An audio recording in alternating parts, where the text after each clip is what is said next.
ಎಲ್ಲರಿಗೂ ಕನ್ನಡ ರಾಜ್ಯೋತ್ಸವದ ಶುಭಾಶಯಗಳನ್ನು ತಿಳಿಸುತ್ತಾ, ಇತ್ತೀಚಿನ ದಿನಗಳಲ್ಲಿ GBA ನಡೆಸುತ್ತಿರುವ ಒಂದು ಅಭಿಯಾನ, ರಸ್ತೆ ಬದಿಯಲ್ಲಿ ಕಸ ಹಾಕಬಾರ್ದು ಅನ್ನೋ ಒಂದು ಅಭಿಯಾನನ ತಂದಿದ್ದಾರೆ. ದಯವಿಟ್ಟು ಇದು ಅಭಿಯಾನ ಅಲ್ಲ, ಈ ಮೊದಲೇ ನಾವುಗಳು ನಾಗರಿಕರು ಅರ್ಥ ಮಾಡ್ಕೊಳ್ಬೇಕಾಗಿತ್ತು.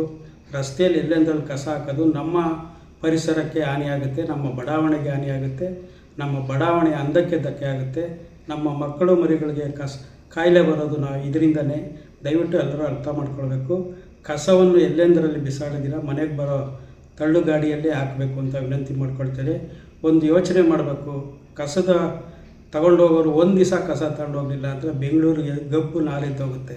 ಆದ್ದರಿಂದ ಅದೇ ಅಲ್ಲದೆ ಬಡಾವಣೆಗಳಲ್ಲಿ ಕನ್ನಡ ರಾಜ್ಯೋತ್ಸವ, ಮಾರಮ್ಮ ದೇವಿ ಉತ್ಸವ, ಊರ ಹಬ್ಬ ಮಾಡುವಂಥ ಸಂಘಟನೆಗಳು ಹಾಗೂ ಕ್ಷೇಮಾಭಿವೃದ್ಧಿ ಸಂಘಗಳ ಸದಸ್ಯರು ಇದರ ಅರಿವು ಮೂಡಿಸಿ ಅಕ್ಕಪಕ್ಕದ ಮನೆಯವರು ಯಾರಾದರೂ ರಸ್ತೆ ಬದಿಯಲ್ಲಿ ಕಸ ಹಾಕಿದ್ರೆ ಅವರಿಗೆ ಮನವರಿಕೆ ಮಾಡಿ ಕಸನ ಗಾಡಿಯಲ್ಲಿ ಹಾಕಿ ಅಂತ ತಿಳಿ ಹೇಳಬೇಕು ಅಂತ ವಿನಂತಿಸ್ಕೊಳ್ತೀನಿ.